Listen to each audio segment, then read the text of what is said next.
Hoje falaremos sobre a Igreja e certos direitos inalienáveis. Isso faz parte da minha série sobre liberdade religiosa que você pode compartilhar com seu vizinho. E estamos realmente retomando a história logo após Roger Williams. Na verdade, essa história se sobrepõe à de Roger Williams. Antes de começar, gostaria de fazer uma oração. Querido Senhor, peço que esteja conosco agora. Por favor, que essas sejam suas palavras e não minhas. Por favor, que isso seja uma bênção para todos que ouvem. Oro isso em nome de Jesus. Amém. Então, quero tentar contextualizar um pouco. Estamos falando sobre liberdade religiosa na América. Não podemos dizer Estados Unidos porque ainda não são os Estados Unidos. Em 1620, o Mayflower chegou e desembarcou em Plymouth, e para isso fizemos o Pacto do Mayflower.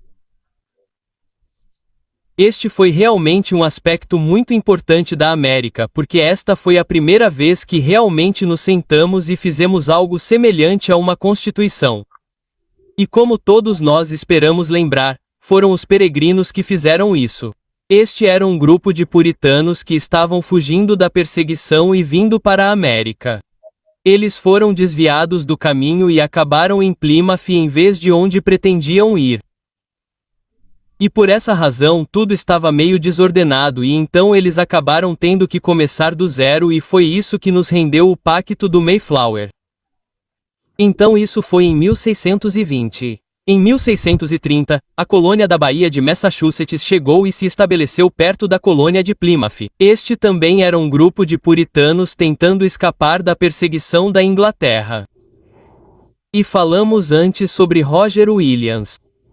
Ele chegou em 1631. Em 1635, Roger Williams fez sua famosa caminhada pela floresta, por assim dizer, quando teve que fugir no meio do inverno para escapar da perseguição. Então, em 1635, Roger Williams foi banido de Massachusetts, e ele fugiu para Rhode Island. E quando ele fugiu para Rhode Island, ele comprou as terras dos índios. E como falamos antes, isso é muito importante porque essa é a primeira vez que você vê uma grande compra de terras dos índios. Antes disso, os europeus tinham chegado e basicamente tomado as terras. E então Roger Williams tinha feito amizade com os índios e os respeitava. E então ele comprou as terras dos índios. 3 anos depois de Roger Williams ter fugido para Rhode Island, Obadiah Holmes veio da Inglaterra para Massachusetts. Ele também era um puritano, fugindo da perseguição religiosa e se estabeleceu em Salem. Obadiah Holmes era um fabricante de vidro e foi isso que ele fez quando chegou a Salem. Mas ele se interessava muito por tudo, religião, e tinha uma fé muito distinta. Como posso dizer? Ele era um homem de fé e tinha suas próprias crenças. Ele não era o tipo de cara que simplesmente se virava para se dar bem. Na verdade, se você observar os puritanos, é interessante porque, só o fato de eles fugirem da Europa por causa de suas crenças, já mostra que esse não é o tipo de pessoa que se vira para se dar bem. Mas, mesmo assim, quando formaram sua colônia em Massachusetts, era uma colônia muito rígida, com muitas regras e coisas assim. E isso criou esse tipo de tensão. Parecia bem natural que homens como Roger Williams e Obadiah Holmes tivessem um pouco de dificuldade. E então, em 1646, Obadiah Holmes foi excomungado dos puritanos em Salem.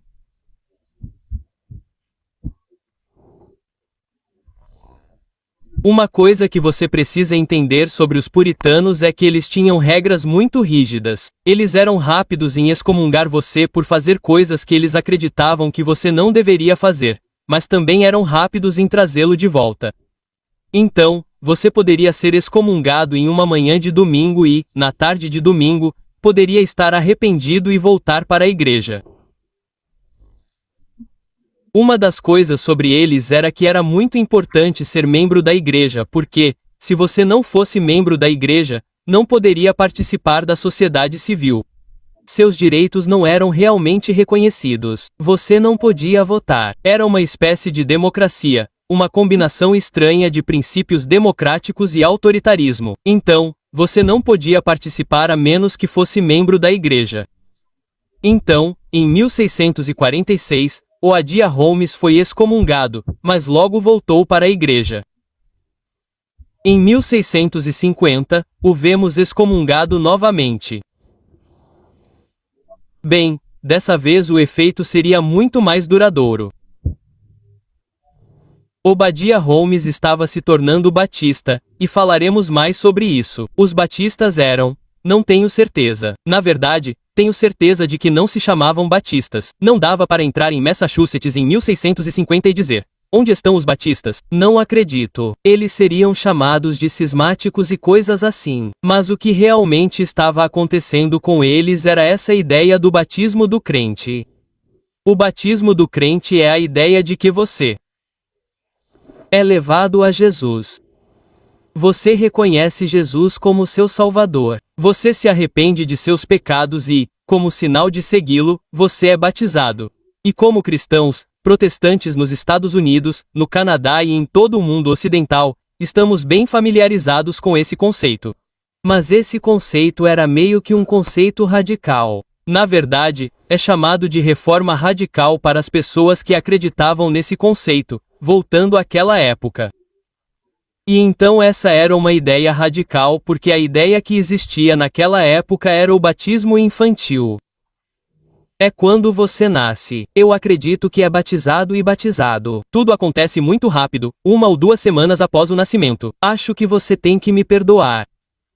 Não sou especialista nos direitos disso, mas era feito na infância e esse era um conceito importante porque era uma época em que a igreja e o Estado estavam fundidos. Não havia um conceito real de separação entre igreja e Estado e então o direito de, bem, o simples ato de nascer traz você para a comunidade, mas uma das partes principais da comunidade que a mantém unida é a religião. E então você é imediatamente iniciado na religião. E negar o batismo infantil seria o equivalente a negar sua cidadania. Seria como ser antipatriota. Para colocar em termos modernos, negar o batismo infantil a um americano seria como ser anti-americano naquela época. E era muito mal visto. E, na verdade, essa crença no batismo de crentes criou muita perseguição na Europa, e foi uma perseguição tanto de católicos quanto protestantes contra aqueles que acreditavam que deveria haver batismo de crentes. Bem, em 1650, Oadia Holmes foi levado ao tribunal. É interessante quem estava lá no julgamento de Oadia Holmes, porque algumas das pessoas são nomes conhecidos, dos quais você deve se lembrar, de quando estava no ensino fundamental e aprendendo sobre a história dos Estados Unidos. 2 das pessoas que estavam lá eram William Bradford e Miles Standish, e eles estavam lá pela acusação de Obadiah Holmes. Agora, quem é William Bradford e quem é Miles Standish? Ambos os homens vieram no Mayflower e foram extremamente importantes na colônia de Plymouth. Ambos foram fundamentais na criação do Pacto do Mayflower. William Bradford se tornaria o governador da colônia de Plymouth. E Miles Standish era famoso porque o conhecemos como Capitão Miles Standish, pois ele liderou a milícia na colônia de Plymouth, o que foi muito importante para sua sobrevivência. E se você conhece a história da colônia de Plymouth, havia muita intriga com as diferentes tribos indígenas que lutavam entre si, e Miles Standish se envolveu em tudo isso e foi, na verdade, uma combinação da providência divina, e tenho certeza de que Miles Standish foi liderado por Deus, porque, quero dizer, se você atravessasse todo o Atlântico hoje em dia, não teria navios de suprimentos nem nada acontecendo. Você veio para este novo continente e terá dificuldades se os índios não o aceitarem, e você não conseguirá se dar bem e terá que passar pelo inverno.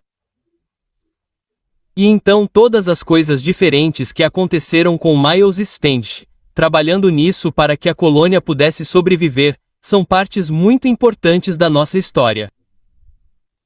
Bem, esses homens estavam lá quando Obadiah Holmes foi excomungado em 1650, em parte pelo batismo dos crentes. E então, em 1650, Obadiah Holmes se tornou abertamente batista e se mudou para Rhode Island. Era o único lugar onde ele podia ir onde havia liberdade. Se não fosse por Roger Williams e tudo o que ele fez para estabelecer a liberdade religiosa em Rhode Island, não haveria lugar para Obadiah Holmes ir. Bem, em 1651, um ano depois, Obadiah Holmes voltou para Massachusetts com dois amigos. O motivo pelo qual eles voltaram para Massachusetts é que tinham um amigo que era cego e inválido. Ele não conseguia sair de casa. Então Obadiah Holmes e dois de seus amigos voltaram para Massachusetts. Quando voltaram para visitar o amigo, eles fizeram uma igreja doméstica.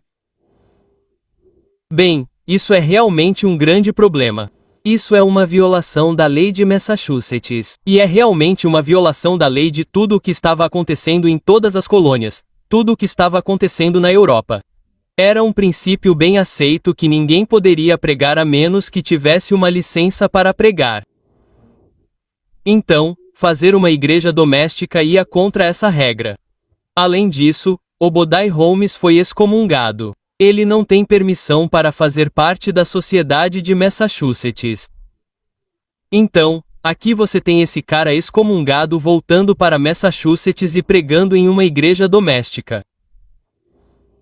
Bem,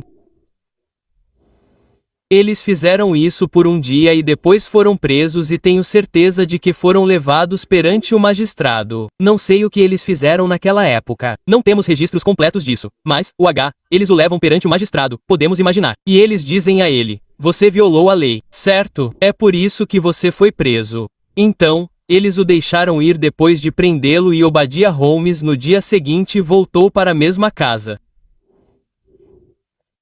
Ele voltou, pregou novamente e então batizou seu amigo que era inválido. Bem, esta é uma violação exagerada das leis de Massachusetts. E então, Obadiah e seus dois amigos foram presos novamente. Desta vez, eles não puderam sair. Eles foram colocados sob custódia. Os dois amigos conseguiram escapar. A fiança foi fixada em um valor baixo o suficiente para que eles pudessem pagar a fiança e ir embora. Mas a fiança de Obadiah foi fixada em um valor muito alto, então ele não podia pagar.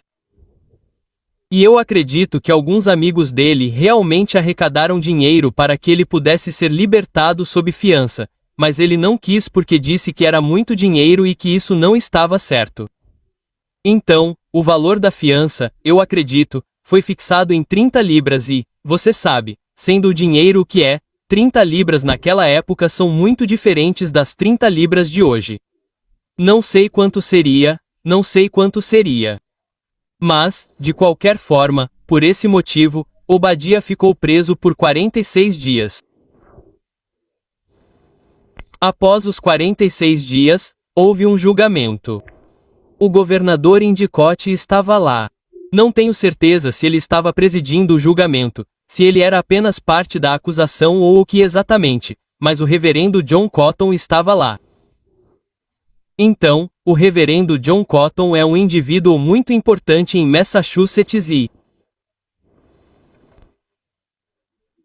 ele é importante por muitas razões diferentes. Mas as razões pelas quais acho que é mais importante lembrá-lo hoje é que ele era o arquirrival de Roger Williams. E quando você olha para o que foi dito e o que ele fez ao argumentar contra Roger Williams, torna-se importante lembrá-lo. E por que digo isso? Bem, às vezes olhamos para isso e pensamos que é uma batalha pela liberdade religiosa na América, e certamente é isso. Mas o que estava acontecendo com essa batalha pela liberdade religiosa na América afetou o que estava acontecendo na Inglaterra. Roger Williams, você sabe, ele foi para a Inglaterra e eles estavam sempre tentando fazer acordos e coisas diferentes acontecendo. Havia todos os tipos de turbulências diferentes acontecendo na Inglaterra. Eles estavam indo e voltando de uma monarquia para a ditadura de Oliver Cromwell e depois voltando para a monarquia. Há muita turbulência acontecendo na Inglaterra e há realmente muito interesse na Inglaterra pelo que está acontecendo na América. E como Roger Williams está realmente defendendo a liberdade religiosa, a principal voz argumentando contra a liberdade religiosa foi John Cotton. E se você realmente olhar para os argumentos que estão sendo feitos hoje, e eu tentarei cobrir isso em uma apresentação posterior, mas se você olhar para os argumentos que estão sendo feitos hoje sobre liberdade religiosa, é incrível porque você ouve os mesmos argumentos que John Cotton fez contra Roger Williams. É alucinante como essas coisas surgem repetidamente. E para Obadiah Holmes, ele está em seu julgamento e quem deveria estar lá? Ninguém menos que John Cotton, o principal oponente intelectual da liberdade religiosa e a principal voz do puritanismo e dos ideais puritanos de, como deveríamos dizer, falta de liberdade religiosa. Então, essas são as pessoas que Obadiah Holmes conheceu no julgamento e ele foi considerado culpado. Um dos argumentos que John Cotton apresentou foi este. Ele disse que se um homem erra ao seguir sua consciência, as escrituras são tão claras que ele pode ser corrigido. Se corrigido 2 ou 3 vezes, ele não erra mais, mas peca contra sua consciência. Esta é a definição da liberdade religiosa puritana. Agora pense nisso por um segundo e pense no contexto de Obadiah Holmes. Obadiah Holmes acredita no batismo dos crentes. John Cotton acredita que a Bíblia é tão clara que ele pode sentar-se com Obadiah Holmes e corrigi-lo, e se Obadiah Holmes não entender, ele pode ser corrigido novamente e talvez mais uma vez. Mas se Obadiah Holmes não mudar de ideia, as escrituras são muito claras. Portanto, Obadiah Holmes está, na verdade, pecando contra sua consciência. Então, este é o tipo de homem que Obadiah Holmes teria enfrentado em seu julgamento. E então, após o julgamento, ele foi condenado. Gostaria de ler uma descrição histórica do julgamento. Esta é de um historiador moderno e ele dá uma descrição. Ele diz o seguinte: o julgamento ou audiência foi o que se chamaria na frase e na figura de hoje em dia de uma farsa gritante. Foi a assunção da culpa do acusado pelo governador Endicott e sua assistência e a asfixia prática da defesa. Aspas. Quando Clark e Holmes tentaram falar em sua própria defesa, os membros do tribunal fizeram perguntas a eles, fizeram declarações que mostravam sua culpa preconcebida. O reverendo John Cotton, o teólogo da Nova Inglaterra, que certa vez escapou por pouco da acusação de heresia e que, mostrando o zelo de um convertido posteriormente, durante a vida do acusado, defendeu corajosamente e procurou justificar a execução de bruxas até a morte, misturado à audiência com denúncias e maldições de abuso dos prisioneiros. É interessante como John Cotton, quero dizer, cara, ele teve que escapar da Inglaterra e aqui está ele sendo um grande perseguidor. Ele continua dizendo o seguinte: a violência de alguns transeuntes, na presença do tribunal e sem sua repreensão, chegou a tal ponto que Holmes foi agredido, golpeado e amaldiçoado por um espectador, um ministro do Evangelho da Paz, o reverendo John Wilson, que disse com o golpe: a maldição de Deus ou Jesus vá contigo, enquanto estava sob custódia de um oficial na presença do tribunal e sob a proteção da lei. Sabe, quando você vê esse tipo de descrição sobre o que estava acontecendo, realmente lembra uma cena das Escrituras, Jesus na frente do Sinédrio. Que tipo de tribunal é esse, onde eles levam o acusado até lá e enquanto ele está sendo julgado, eles abusam dele ali na frente do tribunal? Bem, de qualquer forma, isso é o que Obadiah Holmes teve que enfrentar. E então ele foi considerado culpado e foi sentenciado a 90 chicotadas. Agora é interessante, 90 chicotadas. Eles usaram um chicote de 3 cordas, então foram, na verdade, 30. Como devo dizer, chicotadas, mas que se transformaram em 90 chicotadas. Agora, eu gostaria de comparar isso com Paulo. Se você ler os escritos de Paulo, verá que ele diz que foi chicoteado por 40 menos 1. Você pensa, por que 40 menos 1? Parece um número um pouco estranho. Bem, na verdade, se você voltar ao Velho Testamento, verá em Deuteronômio, capítulo 25, versículo 3, que diz que 40 chicotadas eram o máximo que poderia ser administrado. E por que isso acontece? Bem, o pensamento é que se você começar a exceder 40 chicotadas, há uma possibilidade real de que sua saúde pelo resto da vida seja afetada. Então, a regra geral era parar em 40 porque você estava apenas chicoteando a pessoa. Você não estava tentando mutilá-la para o resto da vida. Embora saibamos bem que isso deixava cicatrizes feias nas costas das pessoas. Mas, como foi, Obadiah Holmes foi condenado a 90 chicotadas. E dizem que levou 45 minutos para aplicar as chicotadas. E então você pode imaginar a pessoa que aplicou as chicotadas demorando. E você só pode imaginar o quão doloroso deve ter sido. Mas é interessante porque, enquanto isso acontecia, Obadiah Holmes não gritou de dor. Ele não gemeu. Ele não mostrou nenhum sinal de dor física por causa disso. E depois, quando perguntaram a ele sobre isso, foi isso que ele disse. Ele comentou: "Me surpreendeste como com rosas."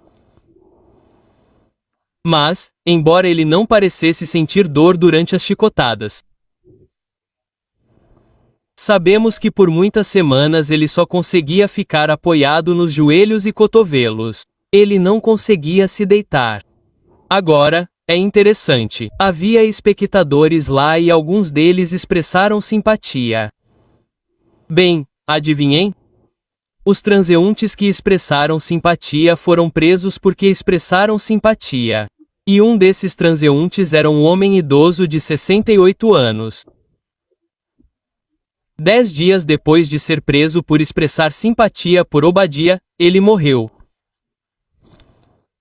Acredita-se que a razão pela qual ele morreu foi a maneira como foi tratado depois de ser preso. É interessante onde isso aconteceu. Foi bem ali, acho que no Boston Commons, e dizem que era a cerca de 50 metros de onde o massacre de Boston ocorreu em 1770. Tudo parecia ter acontecido ali no centro de Boston. Bem, vamos falar um pouco sobre como era Massachusetts de verdade. Eles faziam outras coisas além de chicotear as pessoas. Uma das coisas que eles gostam de fazer é usar parafusos de dedo. Eu não sabia o que era um parafuso de dedo. Pensei que fosse algo que ficasse por baixo da unha, mas não é. Você pode ver aqui um diagrama de um parafuso de polegar. E eles colocam seus polegares lá dentro, e eles a parafusam para baixo. E você pode ver aquelas mandíbulas ali. Deve ser bem doloroso. Eles usam o pillory. Isso é algo que é meio famoso. Acho que muitos de nós sabemos disso. Isso meio que entrou no nosso pensamento cultural. Onde eles te colocavam em público assim e eu acho que eles jogavam tomates podres e comida podre em você e você ficava lá o dia todo ou talvez mais. Tem algo aqui chamado gibbet ou gibete. Não sei como pronunciar. Onde eles te enfiavam nessa coisa. Não sei exatamente como isso funcionava, mas não parece muito confortável agora, não é? E se eu entendi corretamente, aquele gancho no topo não é só para segurar quando eles não estão com ele. Eu acredito que eles realmente te pegavam e te içavam naquele aparelho. Eles queimavam pessoas na fogueira.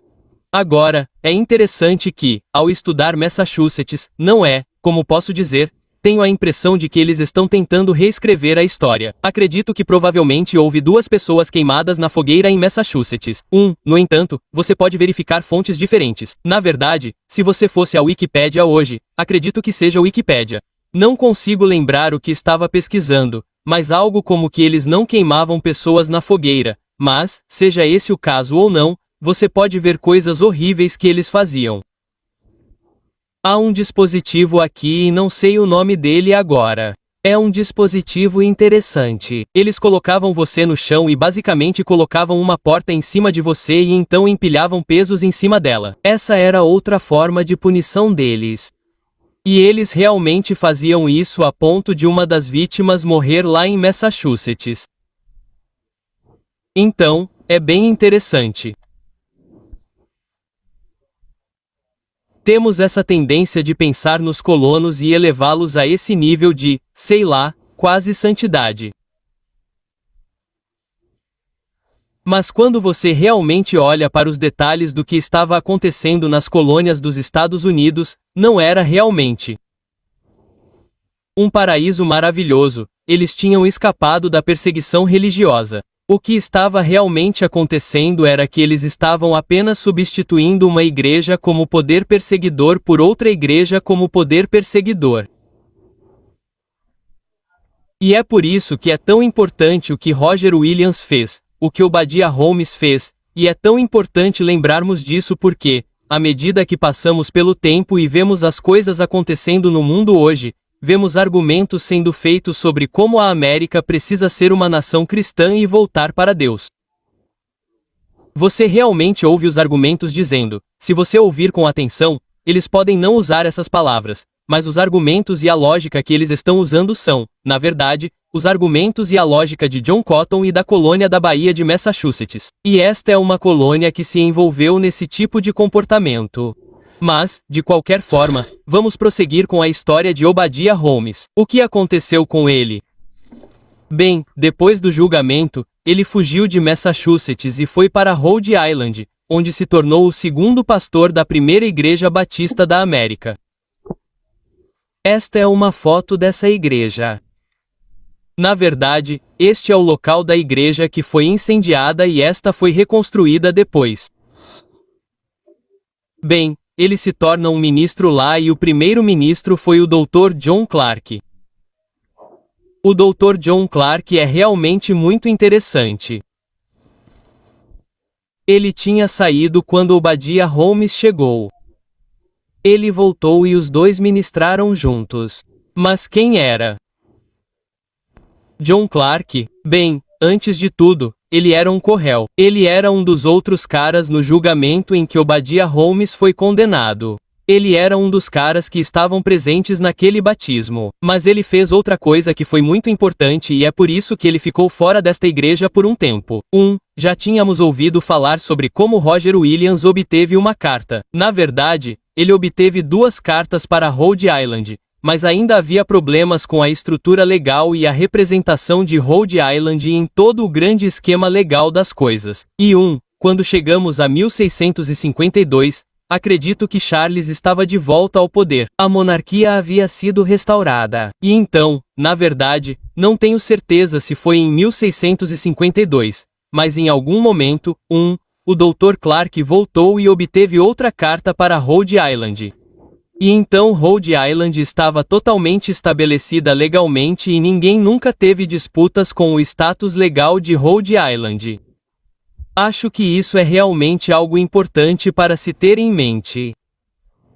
Quem eram as pessoas que receberam as cartas para a liberdade religiosa? Temos Roger Williams, um pastor puritano. Temos o Dr. John Clark, um pastor batista. A ideia por trás da liberdade religiosa veio dos clérigos. Não é uma situação como a que tivemos na França, onde o iluminismo e o ateísmo estão se separando e conquistando a liberdade. Não, são os clérigos conquistando a liberdade. E de onde eles tiram suas ideias de liberdade? Eles as tiram da Bíblia. E acho que é muito importante lembrarmos disso, porque nossas liberdades estão sob ataque. E, francamente, a igreja está sob ataque, especialmente em sua forma mais verdadeira e pura. E é importante lembrar de onde vêm nossas liberdades. Bem, avançando em nossa linha do tempo. Há algo muito interessante sobre esta igreja em particular e a época em que Obadiah Holmes era pastor lá. Havia um homem chamado Samuel Hubbard. Não tenho certeza se ele era diácono ou ancião, mas ele era ativo na Igreja Batista de Newport. Ele certamente era amigo de Holmes. E embora não tenhamos nenhum registro real de interação, ficaria claro que ele era amigo de Roger Williams, porque essas são comunidades pequenas, certo? E essas são pessoas importantes que estão realmente fazendo a diferença. Todas elas vão se conhecer. E então... É interessante porque em 1657, Samuel Hubbard começou a guardar o sábado do sétimo dia. E claro, isso causou um pouco de, bem, o que posso dizer? Isso é uma mudança, isso é uma diferença, e nem todo mundo estava fazendo isso. Então ele começou a guardar o sábado. E então em 1671, Samuel Hubbard formou a primeira igreja batista do sétimo dia na América. E ele a formou com sua família imediata e mais 4 outras pessoas. Agora, o que é interessante é que se você ler o diário de Samuel Hubbard, ele conseguiu manter suas amizades. Ele fala sobre isso. Ele fala sobre como, embora tenha se tornado um guardador do sábado do sétimo dia, ele conseguiu manter todas as suas amizades com as pessoas em Rhode Island. E eu acho que isso é muito importante porque você consegue imaginar se ele tivesse feito isso em Massachusetts? Quer dizer, não teria funcionado. Ele teria sido perseguido sem fim. Quem sabe o que teria acontecido com ele. Mas acho que isso é um verdadeiro testemunho dos homens de Rhode Island que sofreram tanto pela liberdade religiosa que, quando os batistas do sétimo dia começaram a se formar em Rhode Island, todos eles puderam permanecer amigos. Quero falar sobre o motivo da perseguição religiosa em primeiro lugar. Por que o Estado se importa? Por que as pessoas se importam tanto? E quando você fala sobre isso? Pelo menos no Ocidente, para onde tudo isso remonta? Você pode voltar aos gregos. E quero ler um pouco de Platão. Platão fala sobre liberdade religiosa ou a falta dela. E em seu livro Leis, ele escreve sobre a lei do culto religioso. Ele diz o seguinte: que esta seja a lei. Ninguém deve possuir santuários dos deuses em casas particulares. E aquele que for encontrado possuindo-os e exercendo quaisquer direitos sagrados não autorizados publicamente deverá ser informado aos guardiões da lei, e que eles emitam ordens para que ele leve seus direitos privados aos templos públicos. E se ele não obedecer, que eles inflijam uma penalidade até que ele cumpra. Então Platão está dizendo que você não pode ter nenhum culto privado. Isso significa nada de igrejas domésticas. Tudo o que você faz que é religioso precisa ser realizado nos templos públicos. Agora, por que Platão diz isso? Bem, isso meio que remonta ao que dissemos primeiro sobre o batismo dos crentes. A sociedade durante os gregos e realmente até Rhode Island, a sociedade tinha 2 núcleos de poder. Havia o poder civil, geralmente um monarca, e havia a igreja. E os 2 eram vistos como mantenedores da comunidade unida. E o problema com o culto privado é que você poderia ter ideias privadas.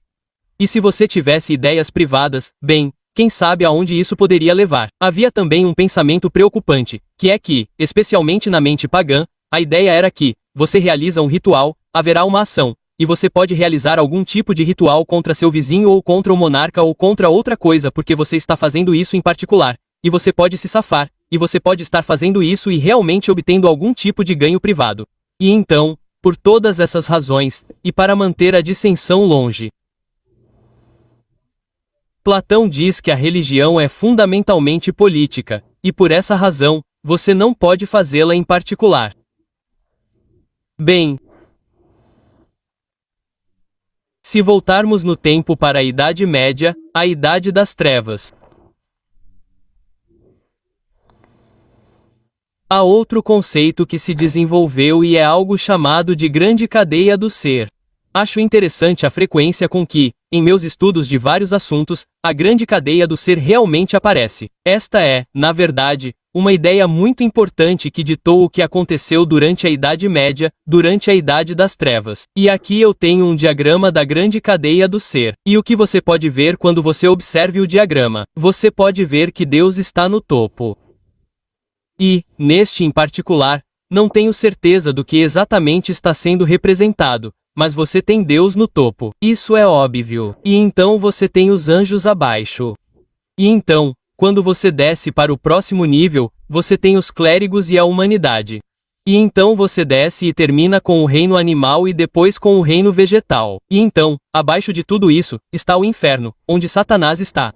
Mas a ideia é muito parecida com esta. E é assim que a igreja medieval interpretou isso. Você tem Deus no topo, seguido pelo Papa. O Papa estabelece os reis. Os reis estabelecem os nobres e os nobres governam os camponeses. E essa é a grande cadeia do ser. Você pode estendê-la. Os camponeses cuidam dos animais e da floresta. E então você tem a coisa toda, certo? Isso realmente estabelece uma forma de tirania. E honestamente, se você olhar para essa coisa em particular, não está na Bíblia em lugar nenhum. Isso foi realmente baseado na filosofia grega e se tornou um fundamento importante para o cristianismo medieval. E este é realmente o lugar onde Roger Williams e o Adai Holmes se encontraram, quando essa perseguição começou.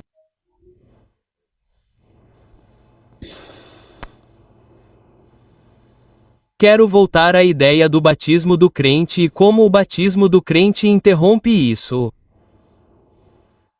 Se você observar o batismo do crente, talvez eu devesse voltar mais. Lutero em 1570 fez suas 95 teses, certo? E no processo de fazer as 95 teses, várias coisas surgiram da reforma de Lutero. Primeiro, ele chama o Papa de Anticristo. Bem, isso quebra a grande cadeia do ser, não é? Então essa é a primeira coisa que ele faz. Mas você ainda pode manter as ideias da grande cadeia do ser mesmo depois de chamar o Papa de Anticristo, porque você poderia simplesmente removê-lo dessa cadeia e ainda poderia trabalhar nisso. Padre, camponês. Animais, certo? Mas então Martinho Lutero faz outra coisa e esse é o sacerdócio de todos os crentes. Agora, o sacerdócio de todos os crentes muda radicalmente essa grande cadeia do ser, porque com o sacerdócio de todos os crentes agora ele vai do crente. Então, Deus para o camponês, ele tira todos os passos intermediários dessa grande cadeia do ser e meio que os faz desaparecer.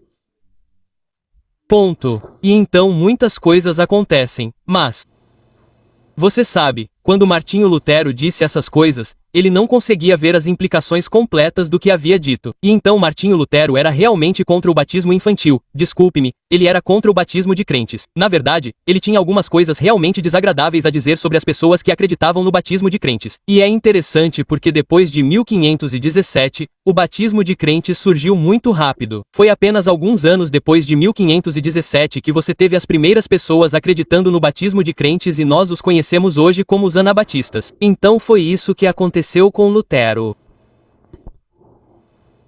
Roger Williams aparece e pega as ideias de Lutero e as ideias sobre as quais acabamos de falar e se livra dessa grande cadeia do ser e as aplica à vida civil. Governo. E agora você tem algo que é completamente diferente.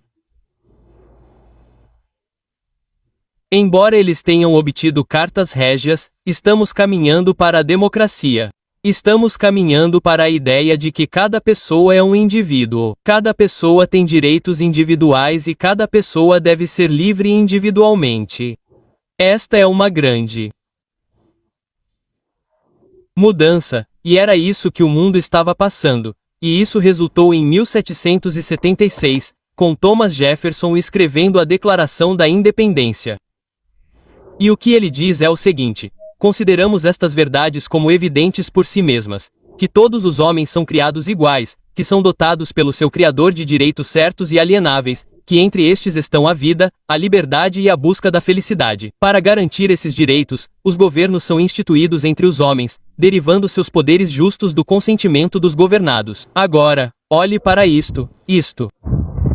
Pega tudo do período medieval e simplesmente vira tudo de cabeça para baixo. Pega toda aquela grande cadeia do ser e vira tudo de cabeça para baixo. A primeira coisa que ele diz é que consideramos essas verdades como evidentes por si mesmas. Quem é Thomas Jefferson para considerar algo como evidente por si mesmas? No Velho Mundo, no sistema católico, havia o magistério. E o magistério lhe diz quais são as crenças e no que você pode ou não acreditar. Mas Thomas Jefferson diz: não, consideramos essas verdades como evidentes por si mesmas. Aspas.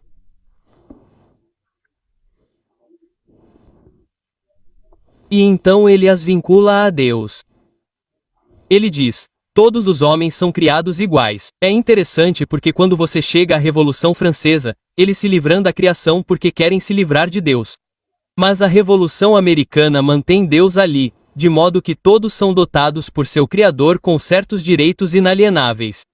Entre eles estão a vida, a liberdade e a busca da felicidade. E para garantir esses direitos, governos são instituídos entre os homens, derivando seus poderes justos do consentimento dos governados. Se você voltar à grande cadeia do ser, o governo deriva seus poderes do Papa, que deriva seus poderes de Deus. E o que fizemos agora é meio que virar tudo isso de cabeça para baixo. Agora, não estou dizendo que os fundadores da América tiraram Deus da equação no que diz respeito ao governo. Eles não estavam realmente fazendo isso. Mas o que eles estavam fazendo, eu ainda acredito que Deus estabelece reis e derruba reis. Estabelece governantes e derruba governantes. Isso será o mesmo para a América como em qualquer outro lugar. Mas ele faz isso por meio do relacionamento de Deus com seu povo. E embora Deus possa instituir reis e derrubá-los, não tira os direitos do indivíduo. Quero abordar outro aspecto muito importante da criação da liberdade na América que surgiu de tudo o que acabamos de ver. O julgamento de Oadia Holmes era bem conhecido e chocou muitas pessoas.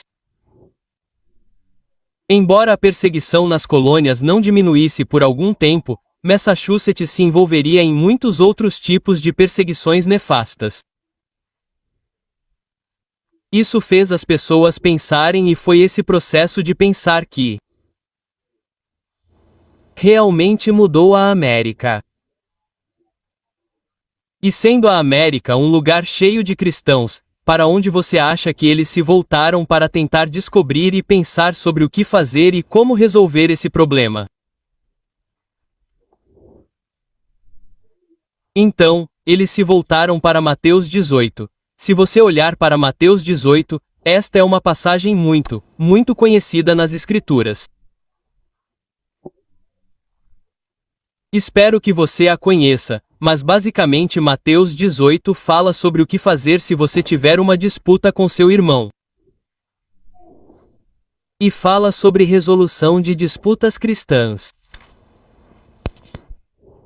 Se você olhar em Mateus 18, especialmente, vou começar aqui no versículo 15. Diz: além disso, se teu irmão pecar contra ti, vai repreendê-lo entre ti e ele só. Se ele te ouvir, ganhaste teu irmão.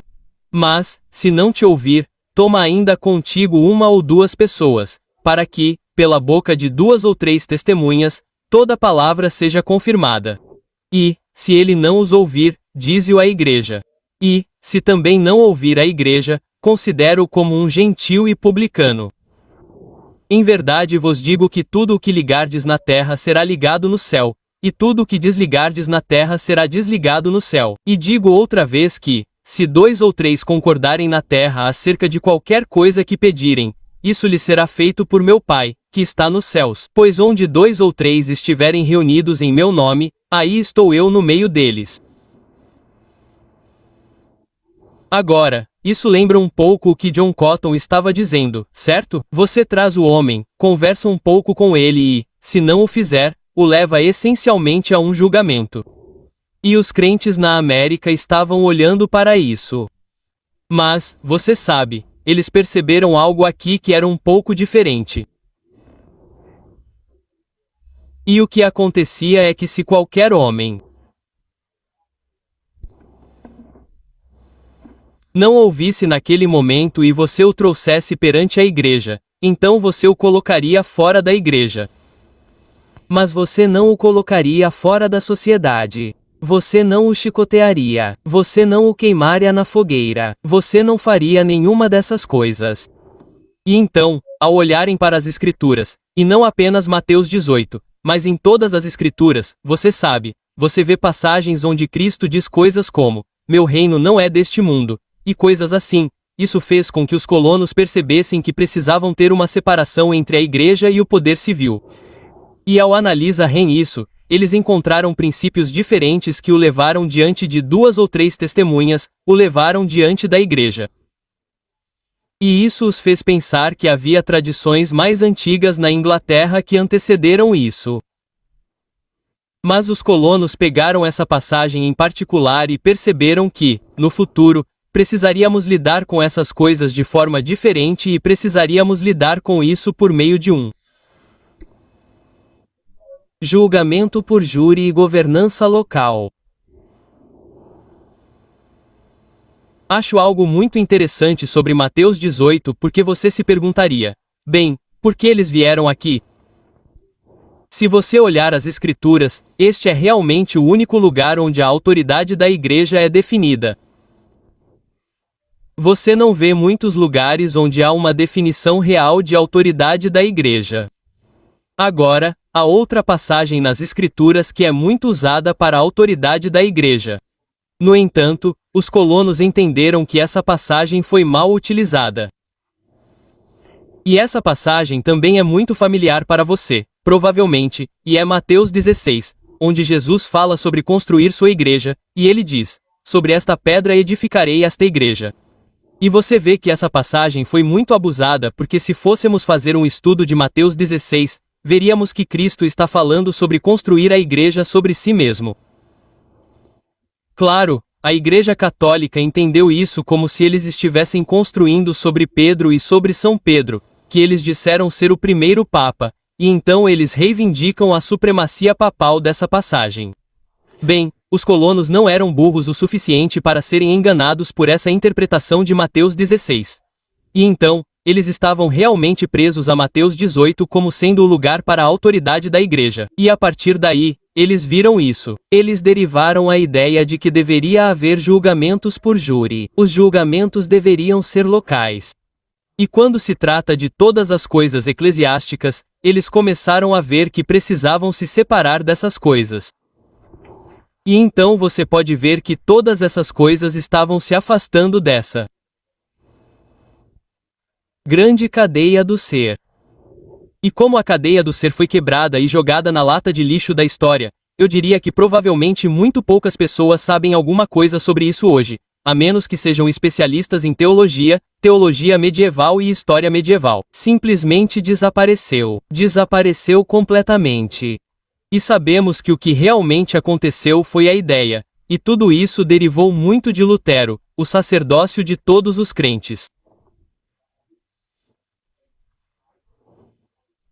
Quando você consegue ter uma conexão direta com Deus sendo um crente, e isso é tudo o que é preciso, isso o eleva a um nível que a humanidade não alcançava desde a época em que Cristo andou na Terra ou quando os autores escreveram a Bíblia. Isso nos restaurou para sermos verdadeiramente a imagem de Deus. E por causa disso, isso fez com que os pensadores políticos, começando com Roger Williams, ele tem sido, algumas pessoas dirão que ele é mais um pensador político do que um pastor. Mas você percebe isso quando chega a John Locke, porque com John Locke, ele surge com a ideia do contrato social. E é a ideia de que os governos derivam seu poder do consentimento dos governados. Esse é o fluxo natural do sacerdócio de todos os crentes, porque, de outra forma, você acaba com nada além da grande cadeia do ser, talvez com um nome diferente. Bem, Como devemos pensar sobre isso hoje? Podemos ver muitos desses princípios sob ataque. 1. Fala-se muito hoje sobre como a América precisa ser grande novamente. Tornar a América grande novamente. E se você olhar, na época em que estou falando agora, Charlie Kirk foi assassinado recentemente e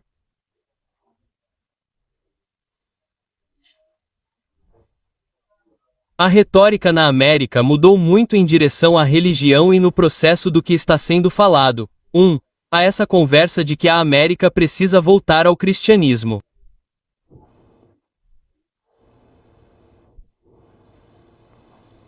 Eu concordo. Os pais fundadores da América perceberam que o governo americano era realmente adequado apenas para pessoas boas e morais. E realmente, se você se aprofundar no que eles realmente estão falando, eles estão realmente apontando para a moral cristã. E eu concordo com isso. Mas o mais perigoso que está sendo dito hoje, enquanto falam sobre voltar e fazer da América uma nação cristã, é que o que eles estão realmente fazendo é rejeitar a história americana. Eles estão rejeitando o cristianismo. Eles estão rejeitando a Bíblia. E o que eles estão tentando fazer é voltar a uma época de puritanismo.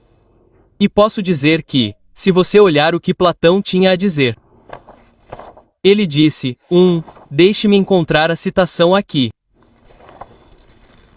Falando sobre, observâncias religiosas, diz, se ele não obedecer, que eles inflijam uma penalidade até que ele cumpra.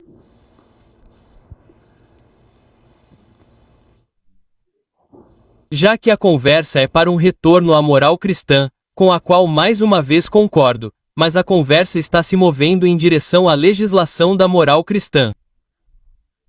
E quando você legisla a moral cristã, o que você acaba tendo é a colônia da Baía de Massachusetts. Você acaba com a situação que tivemos com o Adia Holmes. E podemos dizer hoje, não vamos fazer nada assim. Nada tão extremo. No entanto, como disse Platão, se a pessoa não obedecer, que lhe inflijam uma pena até que ela obedeça. E eu pergunto a vocês, que pena vocês teriam que infligir a Obadiah Holmes para fazê-lo obedecer? Que pena! Mesmo 40 ou 90 chicotadas não foram suficientes. Ele nunca obedeceu. E eu vou dizer a vocês que essa perseguição está chegando. Eu acredito que é muito importante que reconheçamos nossa história e estejamos preparados para dar um testemunho, primeiro, da verdade das Escrituras, e que Cristo veio para nos libertar, e que somos todos filhos aos seus olhos, e que existe um sacerdócio de todos os crentes, e que o Estado não deve ter o direito de impor a religião. E precisamos estar preparados para salientar que, assim que o Estado se torna um executor da religião, você acaba com a colônia da Baía de Massachusetts. E fundamentalmente em todas as questões de liberdade religiosa, é idêntico ao papado. E o que realmente estamos falando é de um retorno ao desastre total da Idade das Trevas. E então, com isso em mente, eu gostaria de pedir a todos nós que nos lembremos de nossa história. E o mais bonito sobre isso é que as verdades já foram reveladas uma vez na história americana com Roger Williams, com Obadiah Holmes, com os fundadores da Revolução. Esses homens, Thomas Jefferson, John Adams, George Washington, todos eles descobriram. E tudo o que realmente precisamos fazer é contar nossa história e então dar uma razão e lembrar que nossos verdadeiros direitos vieram de Deus e que vieram por meio de homens de Deus. E com isso em mente, sabemos que podemos ser chamados a testemunhar nossa fé da mesma forma que o Adia Holmes fez ou talvez até pior. Mas sabemos, na verdade, pela profecia bíblica, que esse será o caso.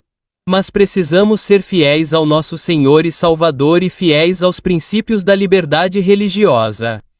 Vamos orar. Querido Senhor, agradeço muito pelas Lições que nos foram ensinadas antes. Agradeço pelo sangue dos mártires, pelo testemunho deles.